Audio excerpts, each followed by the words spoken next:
ನಮಸ್ಕಾರ ಸ್ನೇಹಿತರೆ, ಶ್ರೀಕೃಷ್ಣ ಜನ್ಮಾಷ್ಟಮಿಯ ಆರ್ಥಿಕ ಶುಭಾಶಯಗಳು. ಶ್ರೀಕೃಷ್ಣ ಜನ್ಮಾಷ್ಟಮಿ ಹಬ್ಬಕ್ಕೆ ಇನ್ನೇನು ಕೆಲವೇ ಗಂಟೆಗಳು ಬಾಕಿ ಇದೆ. ಈ ಹಬ್ಬಕ್ಕೆ ಮಹತ್ವವಾದ ಸ್ಥಾನವಿದೆ ಹಾಗೂ ನಮ್ಮ ಹಿಂದೂ ಸಂಪ್ರದಾಯದ ಪ್ರಕಾರ ಈ ಹಬ್ಬವನ್ನು ಬಹಳ ಅದ್ಧೂರಿಯಾಗಿ ವಿಶೇಷವಾಗಿ ಆಚರಿಸಲಾಗುತ್ತದೆ. ನಂಬಿಕೆ ಪ್ರಕಾರ ಈ ಹಬ್ಬದ ದಿನ ಕೆಲವು ವಿಶೇಷ ವಸ್ತುಗಳನ್ನು, ಅದರಲ್ಲೂ ಶ್ರೀಕೃಷ್ಣನಿಗೆ ಪ್ರಿಯವಾದಂತಹ ಈ 5 ವಸ್ತುಗಳನ್ನು ಮನೆಗೆ ತಂದರೆ ಅದೃಷ್ಟ ಬದಲಾಗುತ್ತದೆ. ಹಾಗಾದರೆ ಈ 5 ವಸ್ತುಗಳು ಯಾವುವು ಎಂದು ತಿಳಿತಾ ಹೋಗೋಣ. ಶ್ರೀಕೃಷ್ಣ ಜನ್ಮಾಷ್ಟಮಿ ಹಬ್ಬ ನಮ್ಮ ಜೀವನದ ನಕಾರಾತ್ಮಕತೆಯನ್ನು ಹೋಗಲಾಡಿಸಿ ಮತ್ತು ಸಕಾರಾತ್ಮಕ ಶಕ್ತಿಯನ್ನು ನೀಡುವ ಹಬ್ಬವಾಗಿದೆ. ಜ್ಯೋತಿಷ್ಯದ ಪ್ರಕಾರ ಈ ಹಬ್ಬದ ದಿನ ಕೆಲವೊಂದು ನಿಯಮಗಳನ್ನು ಪಾಲಿಸಬೇಕು. ಈ ಹಬ್ಬದ ದಿನ ಮಾಡುವ ಕೆಲಸಗಳು ನಮ್ಮ ಕಷ್ಟಗಳನ್ನು ದೂರ ಮಾಡುತ್ತದೆ ಹಾಗೂ ಈ 5 ವಸ್ತುಗಳನ್ನು ಮನೆಗೆ ತಂದರೆ ನಮ್ಮ ಜೀವನದಲ್ಲಿ ಅದೃಷ್ಟದ ಬಾಗಿಲು ತೆರೆಯುತ್ತದೆ. ಈಗ ನಾನು ಆ 5 ವಸ್ತುಗಳು ಯಾವುದು ಅಂತ ತಿಳಿಸ್ತಾ ಹೋಗ್ತೀನಿ, ಬನ್ನಿ ಸ್ನೇಹಿತರೆ. ಮೊದಲನೆಯದು ಕೃಷ್ಣನಿಗೆ ಪ್ರಿಯವಾದಂತಹ ಬೆಣ್ಣೆ. ಕೃಷ್ಣನಿಗೆ ಬೆಣ್ಣೆ ಎಷ್ಟು ಇಷ್ಟ ಅಂತ ಎಲ್ಲರಿಗೂ ಗೊತ್ತಿದೆ. ಕೃಷ್ಣನನ್ನು ಬೆಣ್ಣೆ ಕಳ್ಳ, ಬೆಣ್ಣೆ ಚೋರ, ಬೆಣ್ಣೆ ಕೃಷ್ಣ ಅಂತ ಎಲ್ಲ ಕರೀತಾರೆ. ಚಿಕ್ಕ ವಯಸ್ಸಿನಿಂದಲೂ ಬೆಣ್ಣೆ ಅಂದರೆ ಕೃಷ್ಣನಿಗೆ ಪಂಚಪ್ರಾಣ.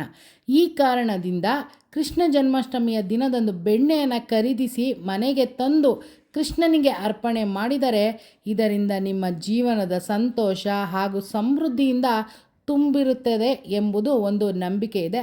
ಹಾಗಾಗಿ ಈ ಹಬ್ಬದ ದಿನ ಬೆಣ್ಣೆಯನ್ನು ತಂದು ಕೃಷ್ಣನಿಗೆ ಅರ್ಪಣೆ ಮಾಡಿ. ಹಾಗೆ ಎರಡನೆಯದು ನವಿಲುಗರಿ ಸ್ನೇಹಿತರೆ. ಎಲ್ಲರಿಗೂ ಗೊತ್ತಿರುವಂತೆ ಕೃಷ್ಣನಿಗೆ ನವಿಲುಗರಿ ಎಂದರೆ ಬಹಳ ಇಷ್ಟ. ಹಾಗಾಗಿ ಅವನ ಪೂಜೆ ಮಾಡುವಾಗ ನವಿಲುಗರಿಯನ್ನು ಬಳಕೆ ಮಾಡಲಾಗುವುದು. ಹಾಗೂ ನೀವು ಗಮನಿಸಿರುವಂತೆ ಶ್ರೀಕೃಷ್ಣ ಯಾವಾಗಲೂ ತನ್ನ ಕಿರೀಟದ ಮೇಲೆ ನವಿಲುಗರಿಗಳನ್ನು ಧರಿಸಿರುತ್ತಾನೆ.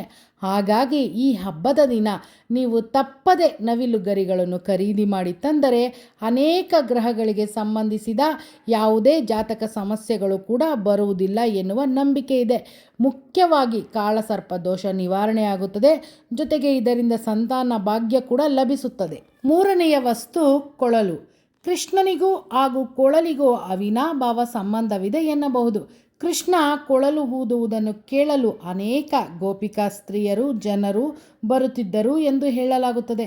ಕೃಷ್ಣನಿಗೆ ನವಿಲುಗರಿಯಂತೆಯೇ ಕೊಳಲು ಎಂದರೆ ಬಹಳ ಇಷ್ಟ. ಹಾಗಾಗಿ ಕೃಷ್ಣ ಜನ್ಮಾಷ್ಟಮಿ ಹಬ್ಬದ ದಿನ ನೀವು ಸಾಧ್ಯವಾದರೆ ಮರದ ಅಥವಾ ಬೆಳ್ಳಿಯ ಕೊಳಲನ್ನು ತರುವುದು ಬಹಳ ಉತ್ತಮ. ಮುಖ್ಯವಾಗಿ ಇದನ್ನು ಖರೀದಿಸುವುದರಿಂದ ಮನೆಯ ಯಾವುದೇ ಆರ್ಥಿಕ ಸಮಸ್ಯೆಗಳು ಕಾಡುವುದಿಲ್ಲ ಎಂಬ ನಂಬಿಕೆ ಇದೆ ಸ್ನೇಹಿತರೆ. ಇನ್ನು 4ನೇ ವಸ್ತುವನ್ನು ತಿಳಿಯೋದಾದರೆ ಗೋವಿನ ಫೋಟೋ. ಕೃಷ್ಣನನ್ನು ಗೋಪಾಲಕ ಎಂದು ಕರೆಯಲಾಗುತ್ತದೆ. ಕೃಷ್ಣನಿಗೆ ಗೋವುಗಳೆಂದರೆ ಎಲ್ಲಿಲ್ಲದ ಪ್ರೀತಿ. ಹಾಗಾಗಿ ಹಬ್ಬದ ದಿನ ಹಸು ಮತ್ತು ಕರುವಿನ ಫೋಟೋವನ್ನು ಖರೀದಿಸುವುದು ಅಥವಾ ಯಾವುದೇ ವಿಗ್ರಹವನ್ನು ಖರೀದಿಸಿ ಮನೆಯ ಈಶಾನ್ಯ ಮೂಲೆಯಲ್ಲಿ ಇಟ್ಟರೆ ಮನೆಯಲ್ಲಿ ಸಕಾರಾತ್ಮಕ ಶಕ್ತಿ ಹೆಚ್ಚಾಗುತ್ತದೆ ಎಂಬ ನಂಬಿಕೆ ಇದೆ. ಹಾಗಾಗಿ ಶ್ರೀಕೃಷ್ಣ ಜನ್ಮಾಷ್ಟಮಿಯ ದಿನ ಈ ಗೋವು ಮತ್ತು ಕರುವಿನ ಒಂದು ವಿಗ್ರಹವನ್ನು ತಂದು ಪೂಜಿಸಿದರೆ ಒಳ್ಳೆಯ ಉತ್ತಮವಾದ ಕಾರ್ಯ ಅಂತ ಅನ್ಬೋದು. ಇನ್ನು 5ನೇ ವಸ್ತು ಹಾಗೂ ಕೊನೆಯ ವಸ್ತುವಿನ ಬಗ್ಗೆ ತಿಳಿಯೋದಾದರೆ ವೈಜಯಂತಿ ಮಾಲೆ. ಕೃಷ್ಣ ವಿಷ್ಣುವಿನ ಅವತಾರ. ಹಾಗಾಗಿ ಈ ಹಬ್ಬದ ದಿನ ವಿಷ್ಣುವಿಗೆ ಸಂಬಂಧಿಸಿದ ಹಾಗೂ ಇಷ್ಟವಾಗುವ ವಸ್ತುಗಳನ್ನು ಸಹ ಮನೆಗೆ ತರಬೇಕು.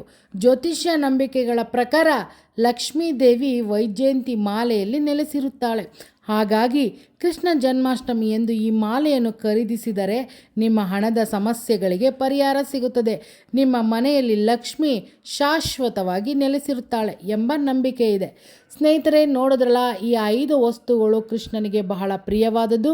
ಶ್ರೀಕೃಷ್ಣ ಜನ್ಮಾಷ್ಟಮಿಯ ದಿನ ಈ 5 ವಸ್ತುಗಳನ್ನು ತಂದು ಕೃಷ್ಣನಿಗೆ ಸಮರ್ಪಣೆ ಮಾಡಿದರೆ ನಿಮ್ಮ ಜೀವನದಲ್ಲಿ ಸಕಲ ಕಷ್ಟಗಳು ನಿವಾರಣೆಯಾಗಿ ಅದೃಷ್ಟದ ಬಾಗಿಲು ತೆರೆಯುತ್ತದೆ.